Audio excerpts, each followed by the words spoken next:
What's up? What's up? What's up? And happy New Year, folks. Happy New Year. And Uh, I mean, I know we're recording this on the Maybe the ninth, the 10th? 10th? The 10th, We're yeah. joint we're I mean, it's still the new year. It's still the new It year. It's is. still January. It feels new. It's the first time that we're saying greetings to those of you who are watching. And so happy New Year, happy 2025. We're starting off the year. Being consistent, man. Being consistent. Consistent, We're yeah. not letting go. Not letting go. No. But Happy New Year. Welcome to episode number 10 of the Two Young Pastors podcast. My Double name's Jajuan digits. Sanders. Listen, double digits, two full hands. All right. That's 10 digits right there. All right. Yeah. 10 fingers raised up. My name's Jajuan Sanders, and I am joined by one of the greatest human beings Ah, who's that alive. was a lie. Who's alive. One of the greatest human beings who I just had the privilege of going to a Ravens football game with.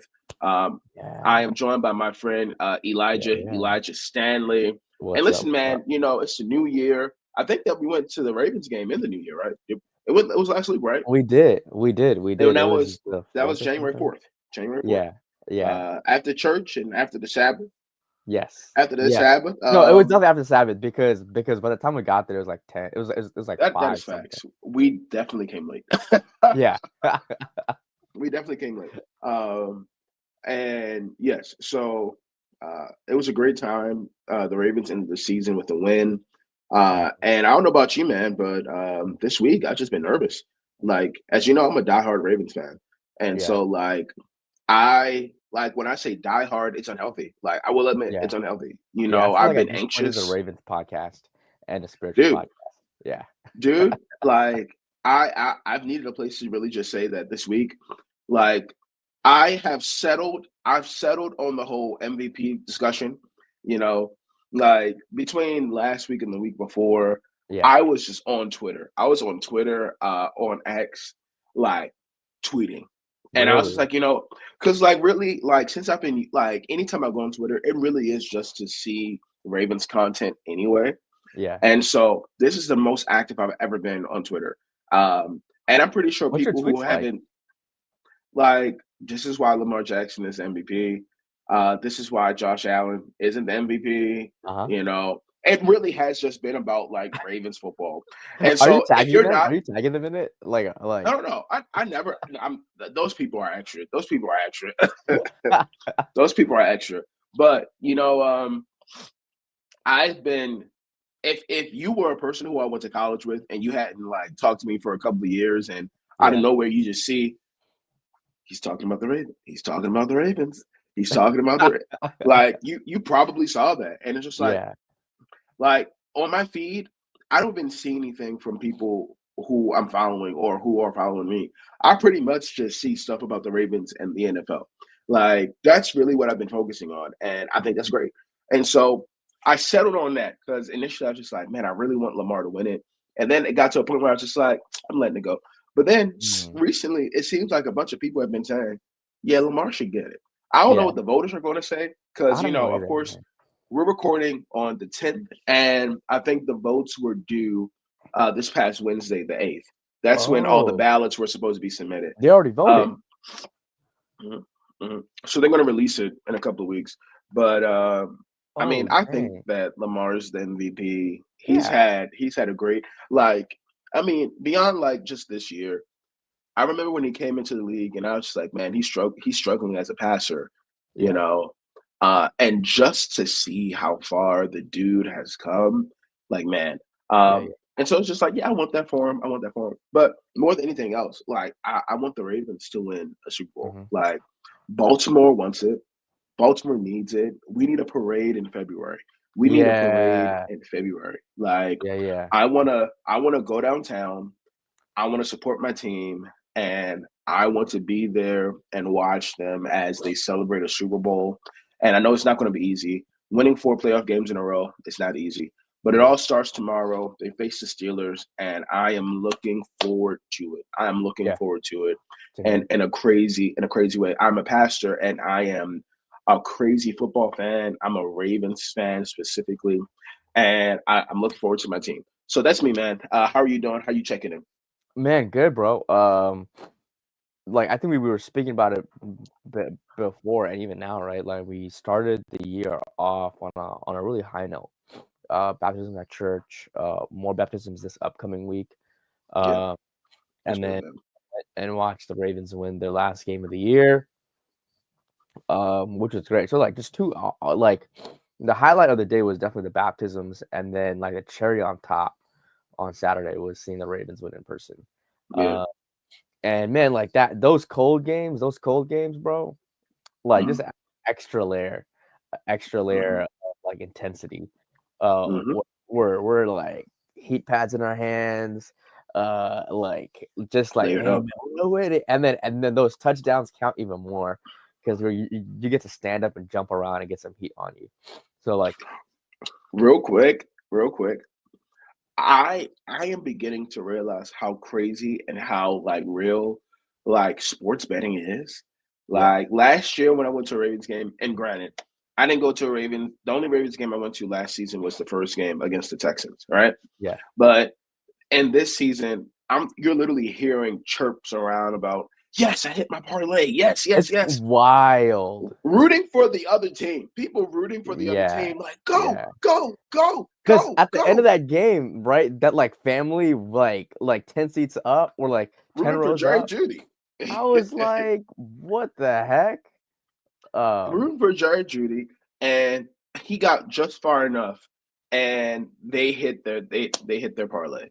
So Yeah. it's funny. It's funny. It's funny. But It's listen, man, it's out there, bro. I as you were talking about church, I was thinking about my church as well. Of course, it's been announced that our new pastor is coming, Yeah, officially starting next congratulations. month.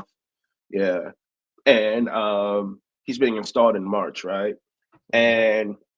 And so this is such an interesting period and a period and space for me because at the end of the day, I'm still like the pastor right now, even though I'm an assistant pastor. I'm pastor. You know what I'm Yeah. saying? And so as pastor, I've been having a battle like a couple of things. One, I just want to be very honest because this is one of the things that we talked about before we hopped on too. Seasonal depression is real. You Yeah. know, it gets cold outside. The sun's not out as much, and you're inside a little bit more. Hmm. Uh, that's like I I have a tendency to isolate. I have a tendency to be to my like not isolate means to be to yourself, right? Yeah. Um, and it can be hard. It can be difficult. I have Hmm. been in a slump. I've been in a slump since like December. Um, and I recognize the slump that I've been in. And I've been doing just enough to get by, but it's a real thing. It's a real It is. thing. Yeah. Where waking up some days, it's just like what do I have to do? Hmm. And when can I get to it? When can I get to it? Because some days, when you wake up, and I have the privilege that other people don't have. Yeah. Um, some people deal with some people deal with seasonal depression, and they have to go into their 9 to 5 every day. Yeah. I kind of sort of have a privilege where I don't necessarily have to go into a building every single day. I can work from home, and there can be times where it's like, hey, I may not have to accomplish this. I really don't have to accomplish this today. It would possibly be like in my best interest to Hmm. accomplish this today, Yeah. but I don't have to accomplish this today. And so, I had that privilege of being able to navigate through this seasonal depression era. And it's something that I look back, Elijah, and I realize that like every year since I've been pastoring, I've been dealing with it. You know, Hmm.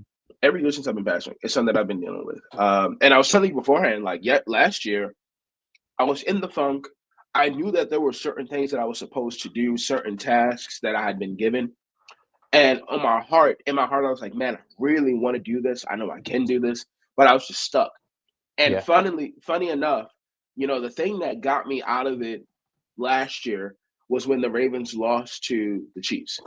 It hurt. It hurt so much that I was just like, all right, like the reason why I was able to break it is because I hit the mode of, in order for me not to feel sad, I'm just going to work, Yeah. you know?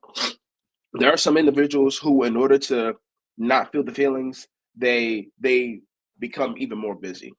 And so that helped me to avoid, feeling extremely depressed about the fact that the Ravens lost, because they were this Yeah. close, but they just couldn't get anything going in that game, right? It was just a rough game.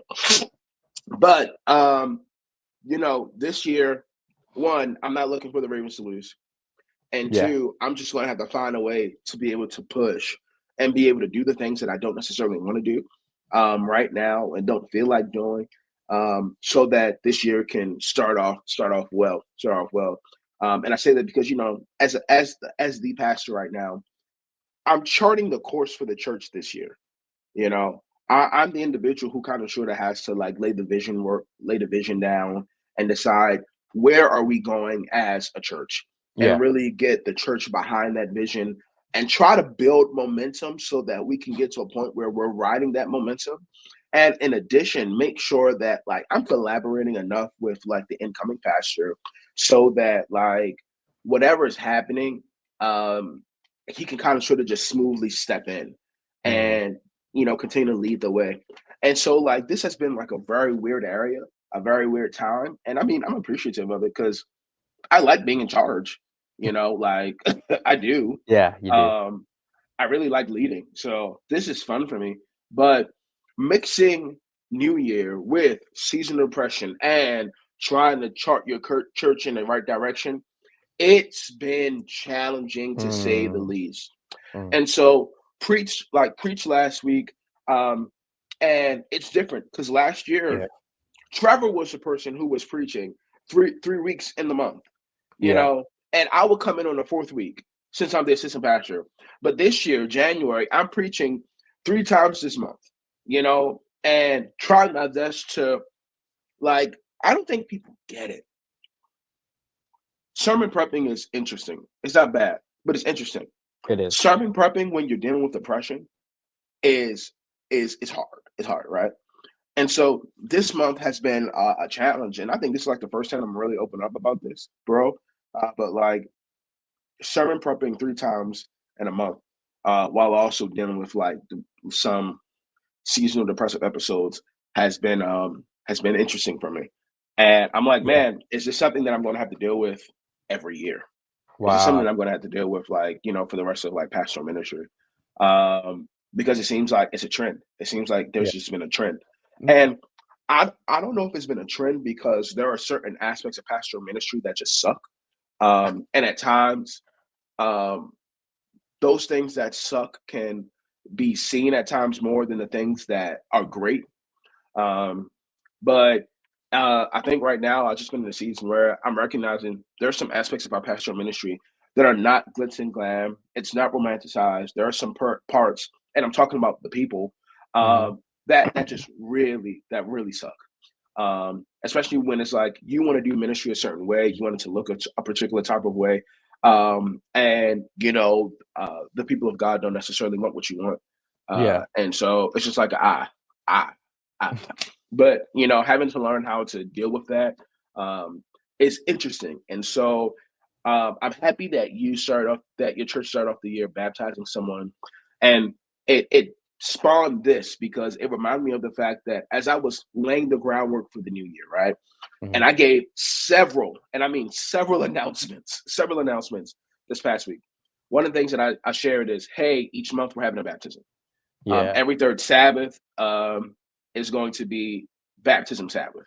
Mhm. And so I said, hey, what this means is that you are not limited to responding to the appeal that we're making, because I recognize that some individuals may not feel comfortable coming up in front of a bunch of people, That's to true. say, I give my life to Christ. And I don't know which pastor, what preacher said or made it seem like people had to do that. Mhm. But it's dumb. I just want to say that. Um, W Going down and having a feel like that? yeah, I like, yes, like there are some pastors who think that people have to do that. And it's Oh, just like, have to, okay. Like, and it's just like, no, like they can respond to a link. Like Yeah. they can. There are so many different things that individuals can do to Mhm. say, I want to be baptized. And I say this because no one came down for my appeal last week, right? What ends up happening is after I finished preaching, there's a nice young lady who came up and said, "Hey, I've been wanting to be baptized," and she came to me directly, Yeah. and I said, "Yeah, like you can make appeals, but um, I think you and I talked about this before. You need to be able to make multiple appeals throughout your entire worship experience, Yep. where Yep. individuals do not feel as though that the only opportunity they have is to respond during the appeal moment, because there can be and there has been a lot of shame around those particular moments, Hmm. um, because there's this thought of, man, I don't want people to, or there. I know that there's been this thing of, what did they do? Why are they responding to this? And that's spiritual maturity. Yeah. But within our context, no matter how much we pushed it, no matter how much we've done it, you don't see many people just flocking all the time. No. Like you have to like either create that culture or you have to adjust it so that you can give individuals the opportunity to Yeah. make the necessary next steps that will benefit them. And so I'm not saying that having people come down is stupid. I'm saying Yeah. that, Yeah. Yeah. like making it be the only opportunity that Right. individuals have, and saying and coming up with rationale that it's important for people to make public decisions like this. And it's just like, where is that in the Bible? Like, where is that in the Bible that a person has to make a decision before 50, 100, 200 people to say that I'm following God? Like, Yeah. there are several instances where individuals just say, God, I'm going to follow you. And they follow you and they follow him. Like, and so for me, it's just like hey, it doesn't have to be this way. It's So, yeah. interesting, yeah. Like the way that you're speaking about it, you're right. I mean, even at Capitol Hill, right? Like we've found out that there are people that are just shy, right? And like we'll have 10 people come up to this stage and say that, hey, we want to get baptized, go into Bible studies, start the journey or reaffirm our decision, right? But there'll be like 3 people that will see the 10 people, know that it's a safe space, and then still come after service and say, hey, like I want to get baptized. So it's just having those processes, it's the same way that I think we have to take pages out of some of the corporations and businesses. There are multiple ways to have touch points with people that want to buy your product, right? Yes. Like you don't all like having just one option, one payment method is crazy. Like you need to have American Express, Discovery, Visa, MasterCard, all the different options that you can give them, so that it's like having the least amount of effort that you can give to make a Yeah. decision. Yeah. And when you take down all those barriers, all that's left is preaching a word that the Holy Spirit can use, right? And having a worship experience that people want to come back to. So Yep. it's really interesting, man. This year we've been trying, like God has been really good. Where Dr. Peeler started the year off, we're in a theme of shining your light, um, and we started the year off with 3 baptisms, and then the phrase that I've always gotten used to now is baptisms beget more baptisms. Yeah. And if you don't, if you're listening or you're watching and you don't know what that means, is baptism. So when people see baptisms happening, right, it'll inspire them in case they haven't made a decision or they want to make a decision, that they can make a decision now. Yep. And it inspires them because they're like, hey, they're doing what I want to do in my heart. So it inspires them to do it. So what's interesting, bro, is that we did 3, and then at the end, Dr. Peeler, he does this illustration where he brings out a robe, a baptismal robe, and says, "This is for somebody here that saw the baptisms today, and is looking to get baptized right now or next week." And we've had instances last year and the years before where we're holding the robe and someone says, "I want to get baptized today." They didn't come prepared for it. They didn't bring an extra change of clothes. They That's didn't what it's do all about. anything. And then they come down. We extend the service. And then so it's really a culture Yeah, where you got to make it. 98% of the people don't leave, and the only 2% I that do agree. tend to leave are guests and visitors. Visitors. Uh, I knew yeah, I was going to say that. I mean, this is just be making a assumption. Aren't familiar with the mandate of the church. yeah. That don't realize that baptisms, people making a decision is if the church is not having those things, then go ahead and close down your church. Because if it's not expanding the kingdom, if it's not continuing to grow members, those that have decided to be in Jesus, there's just this thing in the new year that God has really like put on my heart is Mm. Amen. is is there's a mission, there's a job that needs to be accomplished, and Yeah, God is dude. gonna do it with or without you. And I'm like, hey God, I just want to be a part of it. I don't need to be the one leading it. I just need to be a part of it. Yeah. Um, and I think this year started off in that way, and it's really impressed me where this upcoming week, bro, we're having like 10, 12 people getting baptized or rebaptized. Jesus And name. that came out of 3 people, bro, making a decision. Um, Yeah. man, it just like the science of evangelism, bro, Mm. is is It's is social science, crazy. man. Yeah, Like evangelism is a form of social science, and yeah, so you know, there are many people who desire a particular thing, and I think what individuals at times need to see is that it is that good. mhm, At times they can't necessarily they don't get the chance to really see it is that good. mhm, And so one of the things that I've been trying, um, one of the things I've focused myself on doing this year is trying uh, to inspire our church members to display the goodness of mm, being in relationship with God. yeah, I said that individuals need to be inspired. I was like, if being in relationship with God is that good, mhm, individuals should be able to see it. And so when it comes to like baptism, I think when individuals actually see that moment, they see freedom, they see joy, they yeah, see new beginnings. And so when you see those good things that are taking place, mhm. you can't help but say, I want some of that. I I want want some to of do yeah, that. Yeah. yeah. And so Man, bro, this is like a bit of a tangent, but it still kind of falls within it. Did you talk watch to us. the funeral of Jimmy Carter, President yeah, Jimmy Carter. yeah. I did not. I did Okay. not. So I watched bits and pieces of it, and I watched one of his grandson give a Solo yourself. Solo eulogy. yourself. Huh?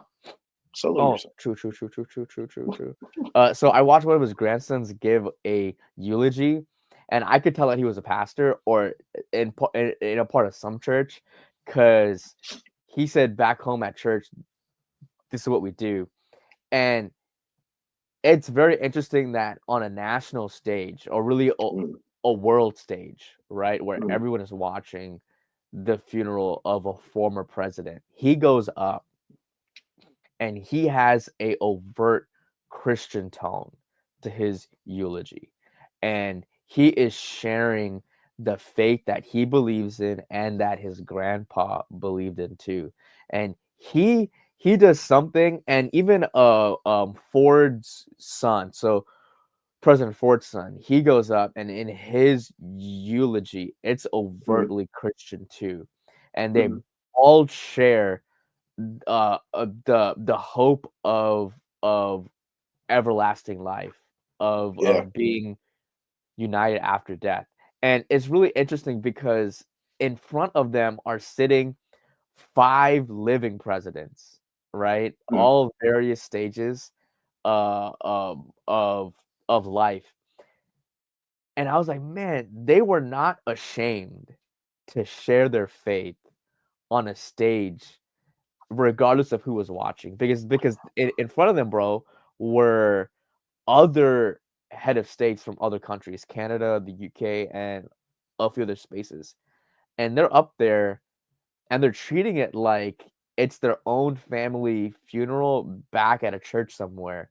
And and they're praising God for this person and how Jimmy Carter was able to express his faith uh through it, bro. And I was like taken aback at it, and Mm, like it made me happy, and it kind of made me kind of like man, like if I was given a stage like that, um how unashamed would I be, right? mm, To number one, share it, to share my faith on a stage like that, even though there are people that might not believe, or more people that might not believe. And number two, like, could a life that's spent like that, uh, could my life then be attested to say, hey, like he is someone that was unashamed at every single level of his life, to be a mm. follower of Jesus. And it was kind of like, like it was like a self reflection moment. That's good. The one thing that they missed was an appeal. As like a as a pastor, like the one thing that they had missed, they missed in it, is an appeal. But Yeah. man, like I know that if they had made an appeal, bro, I know that one no, I'm talking like At least one person would have come up, given their life to Christ. Yeah, man. I mean, I think that like funerals are such, even though like even though he's a president, that's his family.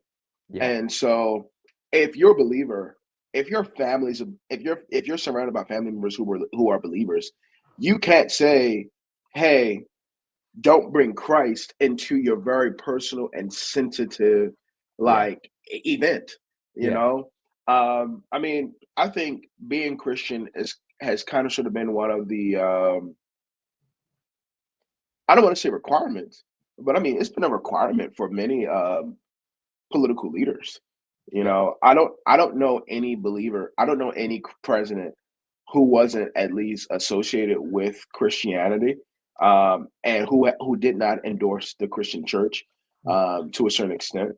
Yeah, go ahead. The Recently, one thing that makes Jimmy Carter different from the rest of the presidents, at least the modern ones, is that he was the only one that had a Bible study every Sunday that he led out personally.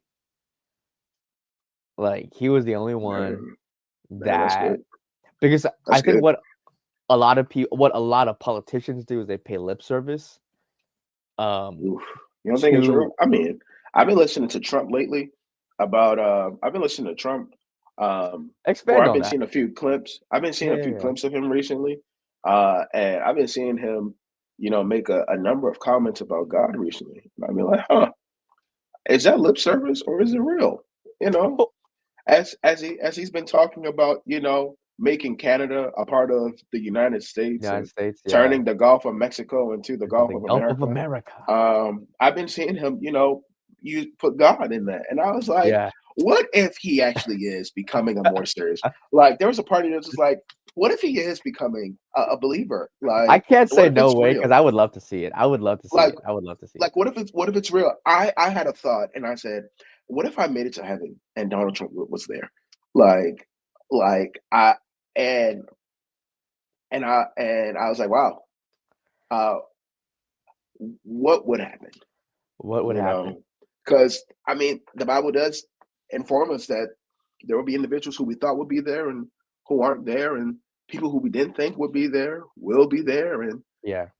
it was one of those moments where I think God made me stop and say, what if he was one of the individuals who actually did make it? What would you do, Jawan? Like, would you be upset? Like, and all of that. Yeah. Anyway, I mean, I think that Jimmy Carter facilitating his own Bible study every Sunday is this since he was president or even after? So I don't have the knowledge on that, but the way his grandson was saying it is that this was him day in and day out. That's Like good. it was I'm guessing before might not have been able to do it during, because it's a tough job. Uh, Yeah, but but since he's like every single Sunday he's had his own Bible study. But on top of that, like turns out that's real good. and that he was a progressive president 50 years ago. A good Like dude. civil rights, he was talking about diseases, curing stuff. Like he was like the way that his grandson put it, because he's not remembered in political circles as one of the greatest presidents. He's Yeah. actually viewed as one of the weakest presidents because of his policy stances. And a Hmm. lot of people were like, "Oh, well, he was not liked when he was the president because he never took the political capital to do things because he was like, it doesn't align with my faith." So he, Huh. yeah, Huh. yeah, Huh. crazy, bro. Like, What if individuals actually were presidents and actually lived out of faith, lived out your faith according to, what the Bible actually says, where not only a certain group of people benefit, but all people benefit. Huh, yeah, man. and then he was voted out right away. like, like he only had a term uh in office. And bro, like he was so good that his opponent became one of his close friends after the race. Like Really. after the race, they became I close didn't know. friends. Yeah, that's dope, bro. That's really Like dope. like he is someone, he's not Adventist, of course, Yeah. but he's someone that when we're talking about You don't gotta shining be a light, Adventist either. You don't w- gotta be Adventist either. For of those of you course out not, of there course not, of that course was not. possibly bothered by that statement, he doesn't have to be Adventist either. I was saying that because I always like saying, "Oh When they're man, Adventists. like you're Adventist and you're balanced and you're able to do so many different things with your life." Like I'm like, you're an example, right? So like that's where I'm coming from. I have a lot of people in my life that I look up to, preachers and pastors that are not Adventist, and Yeah. they hold like the highest regarded Regard. teaching and stuff.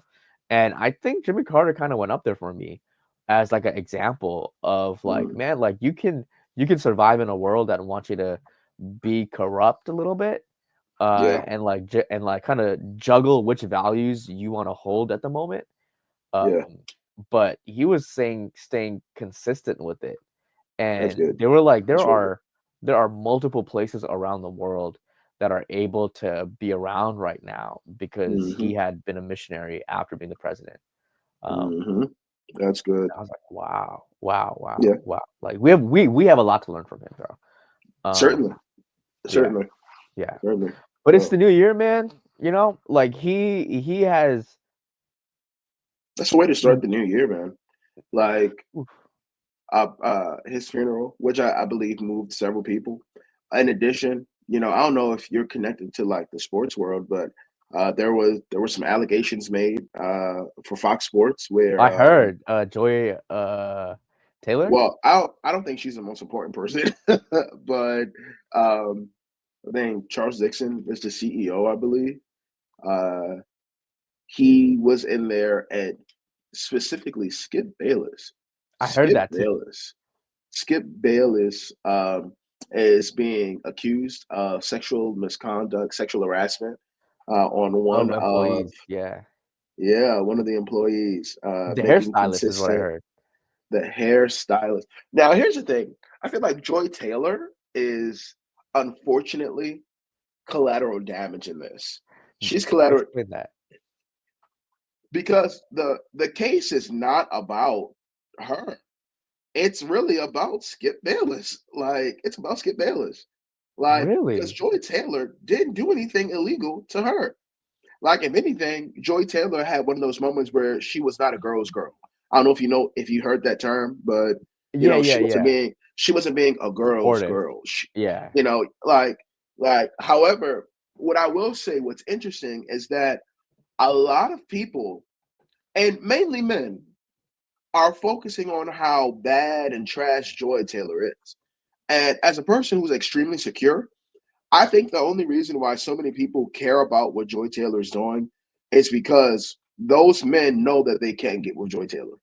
Like, Wow. I truly Hot think take, that that's a hot they're take. like, I think that any time that you focus so much on a person of the opposite sex, when that case was not about her, it was So about the sexual misconduct and sexual harassment Hold up, hold up, of Skip Bayless. So you have to clarify for me because I learned about it the opposite way. So I learned first about Joy Taylor, and in case people don't know, there's allegations that she had slept around with executives and hosts to get where she is. That's Not executives. one The executive. allegations.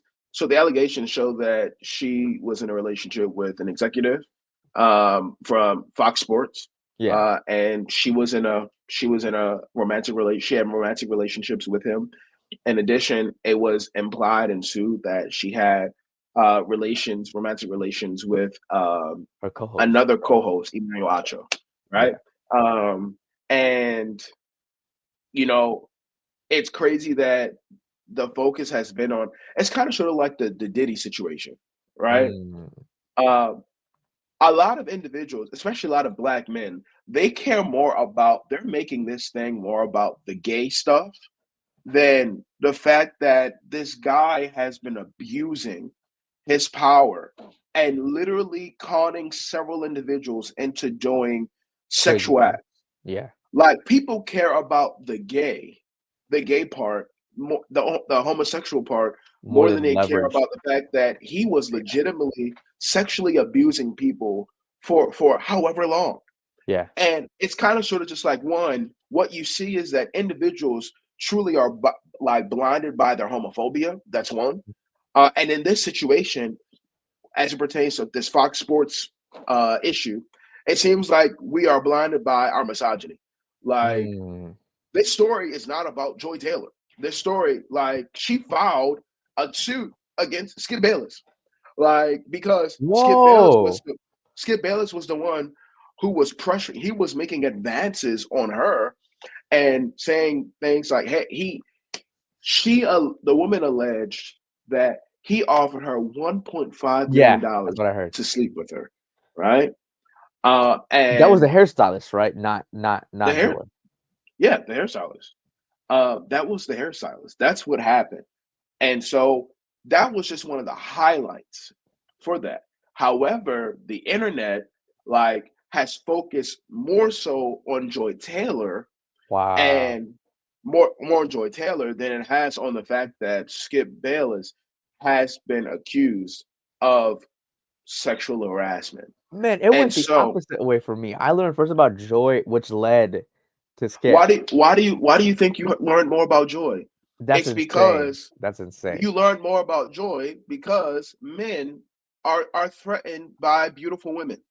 You have a lot of incels. If you don't know what an incel is, an incel is a man who does not think they can get women, and so they end up kind of sort of hating women Wow. because they're insecure about who they are, how they look, whatever it is about them, and so they just go on to hate women and make hateful comments, have hateful ideologies about women because the truth is that they are too insecure to actually try to be in relationship with women. Wow. And so Wow. you got a lot of people who hate on Joy because she is a beautiful woman. And there are a Yeah. lot of men who don't think that they can get with beautiful women. And Yeah. so there's this sort of bigotry that pops up It for a lot of individuals because they're threatened or intimidated because beautiful women make comments about the type of men that they want to be with and stuff like that. yeah. And it kind of sort of just makes internet trolls pop up even more, perk up even more because they feel like they can't get with them in the first place. Like I have to be honest. I haven't heard that take. I Because no, like you haven't heard a person in a happy relationship who is secure in himself talking about it. You typically hear individuals who are because I who just looked are at it and I was like, dang. And I kept moving on. like a lot of these guys, a lot of these men, especially in the manosphere, Yeah. who talk about women are individuals who are not happy, who That's are true. not in a happy marriage, who are not happy within themselves. They are insecure men. And so if you are a secure man, why do I care about the fact that this woman slept with other men? Yeah. Yeah. Why? Yeah. And Man. why am I holding her Yeah, more true. accountable than the CEO who used his power, who used his Yeah. prestige, who used his affluence To as a get with her. means Yeah. to sleep around with her? Yeah. Yeah. Like if I'm a like hold someone accountable, I gotta hold all people accountable, Yeah. not Yeah. just the woman because she got pretty privilege and a person sees that. Like the only bad part for me, like a part of the allegations with Joy Taylor, and this is the real messed up part that people aren't talking about, Yeah. is the fact that she, based on the allegations, she claimed that, hey, if the executive finds out about my relationship with Emmanuel Acho, I could just cut him off and I can accuse him of sexual misconduct. That's the only part for me that I was like, this is diabolical. Wow. Like that's the part that I was just like, yeah, that's not what good human beings do. Like there are several women who actually go through various the same things that like Yeah. there are several women who go through this who actually deal with sexual advances and sexual harassment from their superiors. Yeah. And you are making a mockery out of all of the women All of them. who actually engage and who deal with stuff like this, where their superiors put them in places where it makes it seem like they don't have a choice but to have sexual relations with them. That's the part for me that's like I don't think you're a good human being. Like or There, like there's yes.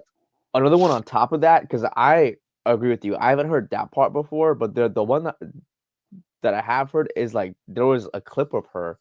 I'm not sure if it's real, but it looks pretty real, where she's saying, "Hey, like you could put in the work and you can do everything that you want to do, right? Be here early, get out late, and do everything that you need to do. But unless you have a relationship with the people around you, the hosts and the That's producers, true. right? That's Like true. you aren't gonna get That's that's anywhere." literally that's literally true. Like, It and you is. know this Yeah. because now this whole thing DEI has become an insult where Yeah. white people who are racist and pathetic, they now like are using this as a means to insult minority groups and say, "Oh, you're a DEI high" or something like this. One of the dumbest things I've heard. And there are times where black people are more qualified than white people. Yeah. Like, and I say this because there are a lot of white people that think, oh, they will hire individuals that they know. Hmm. Even Yeah. pastoral ministry, Yeah. a lot of it is relationship based. Yeah. Yeah. Like, there are several individuals who are definitely qualified, Yeah. but nepotism to a It's certain because I extent, know them. Yeah. Yeah. Yeah. Yeah. like, since when, Elijah, has it been that we do not give people a chance because we don't really like we literally give people opportunities all the time because we know them. We There know could them. be an individual who is more qualified, who has more experience, like probably got more skills. And I've seen situations where a person's like, let me bring you on because you're related to like you're the son or you're the Da, da, daughter da, of da, this da. person that I know. Yeah. Yeah. Yeah. Yeah. Like, and for me, so she right. She She's right. right. But Like what like what was interesting is that the vocal, like her being vocal about it, and then take that extra step, to confirm the position, right? mhm. Like I think the people that because like there's really two sides of the argument that I've always heard about this. And again, this isn't the main part. It's the fact that Skip did what he did, right? Like I didn't Yes. know about that either, but like hearing both sides of the argument, I've heard one, well, she did what she had to do, right? Like that's a part of it, and she got to where she is based off her hard work and then what she had to do to get there. And then Beyond the hard work. beyond the hard work, yeah. She And put hard work in at work and after work. Yeah. And she's yeah, she did those extra uh, uh, Hours. curricular activities, Extracurriculars. yeah, to get those points. But then like I've also heard, on the other side that like, hey, like the again the qualified people, right? That could have gotten it, right, were kept out because they didn't want to be a part of those activities. Like I'm kind of put back that that this is a byproduct. Like the whole conversation is a byproduct of a main Domestic. suit. Yeah. Of Yes. of a guy of a I mean, like No I've one's talking always about Skip Bayless. that's crazy. He got away No with one's it, talking. bro. Or like I mean, not yet, but like, so I mean, like, so it really makes the point that it really makes the point that some people care about mess, yeah. you know. And hear me, there are a lot of men out there who don't think that women should be in sports.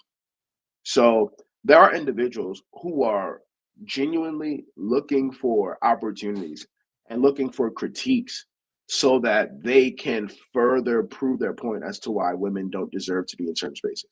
Yeah. Like, you know, I saw a person say, all right, I know she's not the only one. I know Molly, who worked for ESPN, got some bones in her closet too.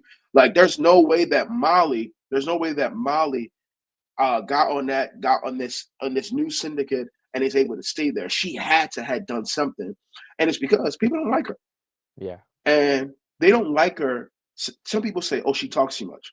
I watched the show, and in my head, I'm like, "Yo, like she's a moderator, she's a facilitator. Yeah. She Like does a lot. Yeah. facilitators can be involved in conversation. Like you just don't want her to talk because you don't think women know sports. Like Crazy. that's like, and I'm not saying that's the case for everyone, but Right. we live in a country where a lot of men have misogynistic tendencies. And we saw it. Like Yeah. like we do like, and we have seen it. It impacted the race, the Yeah. political race. You Yeah. know, like when you think about the fact that the individuals who did not vote for her, the reason why Donald Trump won, it's not because he had a whole bunch of new people who came out and voted for him. Because he was a If you man. look back at 2016, the vote for 2016, he averaged similar numbers. Yeah. The only difference between 2020, where Biden won by a landslide, and now old girl, Kamala Harris didn't win. It's because white men from the suburbs did not vote for her. They Yeah. came out for Joe Biden. They stayed home when it was a black woman. Yeah. Anyway, Yeah. so anyway, like it's crazy to me that in this new year we already are seeing some crazy things happen. Like framing this, bro, and this is like me kind of tying it in, is Yeah, I saw another reel of like this old Baptist church. yeah, And it was pretty new. Like the video is new-ish, but like the congregation is old. And yeah. in it, it's just like this pastor had brought up this young girl that I got pregnant um uh, out of wedlock, and then made her apologize in front of the entire congregation. And I was like, whoa. Uh the and she came up and she was, emotional and sad, and then she's apologizing. And I've I've seen situations, and this is just me like making a connection between what's happening in the world, right, in like sports and in our The church, is church. that it's it's not too different, No, where we're focusing on Joy Taylor, when really the culprit, the person that the trial or the case is kind of built upon, is Skip. And the executive, right, that is kind of misusing his power to be with somebody. And then even in the church, like that young woman, like she is there standing alone apologizing, but then where's the guy that was a part of it, was a co-partner in it too? And then first and after foremost, that, what I see, why right? are they even in church? No, I'm just confused as to why the pastors bring them to the front. Like, first of all, that whole practice is wild, and I think where inappropriate. in the Bible, where in the Bible did that pastor see that? Go ahead. Go ahead. Go ahead. Go ahead. No, like But what's the last point that you were going to make? the last point was we always find a scapegoat, and it always tends to be a woman. Like Ooh, like especially when we talk about scandals within our church, right? It is always easy to forgive the pastor when he's a male, right? For being uh someone that always goes after women, right? Someone that mismanages money. And then it seems like repeat offenders, right, yeah. always find grace, especially if they're male. But when it comes Yeah. to female pastors or female leaders, it is they barely got in, and then it's a one and done, and then that's an excuse to never hire or use another Yeah. female pastor as well. And then they seem to get the most harped on. Well, didn't she know that he was a married man and da da da da da da? Like it, the way that we approach those scandals is the exact same manner when the Yeah. Bible, based off our values, again tying it back to Christian values. right, like it sin is sin, Yeah. right? And the idea of we hold women that that that that we perceive, right, and some really unbiblical traditions that we have that really push people away from the church, man. Because like I was going through the comment section of that thing, Mhm. I was just like, dang. It's it's messy. It's messy. And I mean, you got believers, Christian men who think the same way. Like there are several people within our church that, like, I will even say this: there are certain beliefs that we have in the church that are informed by culture. Yeah, Like to a certain extent, how we teach gender roles, uh, how we teach gender roles in scripture is not informed by what the Bible says. We get the Bible to say what culture has taught us. A yeah, lot of like beliefs on marriage and male roles, female roles, a lot of that is informed by the hegemonic male view of the white man. Like, and a lot of people don't know it because a lot of people don't read. A lot of people don't know history, yeah, and so a lot of people just hear their pastor say, the man's supposed to do this, the woman's supposed to do that. And they don't even know that a lot of these principles that they are hearing, they didn't start thousands of years ago from God.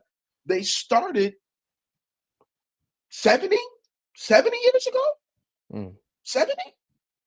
You could possibly say 120 mm, if you're really going back. But in order to have this conversation, in order to make sure that you're hearing, understand, like you actually have to know how certain beliefs or certain family structures were propped up at certain points in times by the U.S. media in history, so that you can understand what values were propped up and who they were propped up by, yeah, and then you'll begin to see that a lot of what was propped up by political media began to make its way into the church. Not what was in the church began to make its way to public media.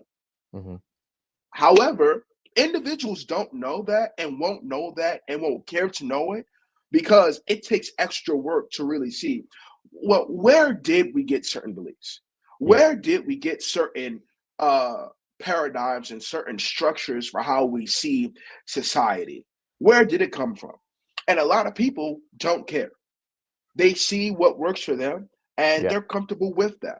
And yeah, so, even within a Christian church, talking to Christian pastors, like they don't know that some of the things that even they are teaching, it's not actually based on the word, it's eisegesis that right, people are putting their thoughts or the thoughts of other people onto the Bible. And it's like, hey, if you didn't know this belief about man or about woman, this belief about husband and wife, this actually comes from a very Eurocentric view hmm, of things. Because if you didn't know, even in the night, like people always like to say, take me back to the good old days where take me back. women knew their place within a household. And they say that oh, women aren't supposed to be the breadwinners. Elijah, statistically, this is online. This is Yeah. online. Like statistically, even from the 1940s and 1950s, like women and men were both contributing to the house to their households financially. And in Yeah. a good chunk of them, especially from poor households, not Yeah. rich ones, but poor ones, women were breadwinners of the household Yeah. because it had to be that way. Yeah. They took care of the home. Yeah. Like finances, everything. Like, Like yeah. it wasn't just women were staying home, they weren't they were stay-at-home moms. That is one of the fakest, that is one of the fakest like like lies that has been Yeah. told to a lot of women. Propaganda. Propaganda. Like it's one of the like it's fake. Yeah. There were only a certain group of people where like that could afford to not have both individuals working. Yeah. And now it seems like there's this push for this more traditional like household where the man is working and the man is the breadwinner, and the wife, praise God, she has tons and tons of babies and cooks things homemade from scratch, and she's W- dressed What's that uh aesthetic? it's a Online. trad wife aesthetic. Yeah. A trad Oh, wife. there you go. Yeah. Yeah. Yeah. And it's just like it's great. Like if that's what you want, cool. But don't make it seem like that's what the Bible has said, especially when you don't even understand the culture in which the Bible was written. Yeah. Like, if you really want to go back to Bible days, like, we can go back, Yeah. but understand, especially if you're a woman, that means that you're the property of your husband. Right. Understand that means that you are not valued on the same level as men are. I mean, Right. and if you have a hard time now, just Right. imagine how hard it would be if we really base things on the culture in which the Bible was written. Yeah. And there's God, no dating scene. Yeah. Yeah. bro, like literally, in Leviticus and Numbers, God had to make so many daggone policies for the Israelites because there were so many abuses that were obviously happening for the people of God, especially for the women of God. Yeah. Like, and so I agree. I feel like if we really did want to talk about this, like so that some people out there wouldn't just click, we would need to show graphs and show statistics to really encapsulate what has really happened over the course of decades and sometimes centuries, so that Yeah. people can see some of the things that you believe, they're not necessarily of God, or they're not Godish. They didn't start with God. They're just things that people have melded together, Mhm. and it's confused. And this is why people, it getting real pastoral. Uh, People ask, why can't I stop sinning? And the reason is because you actually don't know what is not sin a lot of times. Mm, Like the Bible identifies 10 commandments, and the Bible tells us in the New Testament, love God with all your heart, love thy neighbor as thyself. However, the question is, what does love really look like? yeah. Like for loving another human being? Because for one person, they think that they can be a bigot and they still love. Like they think that they can be racist and still love. They think that they can be elitist and still love. They Mhm. think that they can be a sexist and still love. Yeah. Like there are so many issues, so many barriers that have been placed in our society. Satan's a smart guy. He's smart. There's so much sin that we don't know that we're committing. That's just the truth. Hmm. And so because it is so built into society and there's so much sin that we're not aware of, the truth is a lot of times we are unconsciously sinning and we just don't know it. Yeah. And it will take us literally being in God's presence for us to see all of the behaviors that we're And be doing convicted. that are Yeah. not of him.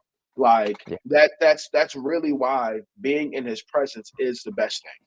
Like Yeah. that's why we not only just need to be in his presence through his Holy Spirit, Hmm. but we need to look forward to when all this world is done away with, so that we can go to heaven, so that we can come back here to earth, God can reform it, he can deal with sin, so that we can be in his presence and no Yeah. longer have to be confused by Satan's machinations. Yeah. Man, this year, Sorry for bro. that tangent. No, no. You like pastorally closed that. Um, um, and And there might my be job. individuals who still agree with that, bro. There might be some individuals who incorrectly disagree with that, and they be like, "Oh no, you're wrong," and it's just like, all right, show me the data. Put it in the comments. Put it in the comments. We'll get to it. Yes, we want to make sure that we start and have a conversation, bro. We obviously have our opinions that we've come to based on our education and what we've been through, and facts as well. Yeah. One quick point. From a pastoral lens, you should not be having sex with a person, to get ahead. That's yeah. I don't want people to think that we're saying that Joy's actions are I don't all think we ever said okay. that. Yeah. I didn't want a person in the comment section to be like, so you're saying that Joy having sex is not a problem? No. It's that, like, using your body as a means to get ahead. It's not Yeah. what God had intended. God did not, And like, what it's and for. I don't like, from my understanding, at least as it relates to the executive, it doesn't seem like there was love there. It just seemed like she was willing to have transactional. sex with him and Yeah. I mean, it reminds me of a sort of prostitution. Yeah. Not like, that's like you using sex as currency. That sounds like, yeah, It was quid that's pro just not quo. what Yeah. that's not what God had intended for the blessing of sex. He didn't want us to use it as a way to manipulate people. Like, no. So we don't agree with that. So yes, And I that's a just want to say that. great way to end this 10th episode. Don't like this year, bro. I'm expecting God to do a lot. It started off with fireworks. The Ravens won. And fire in California.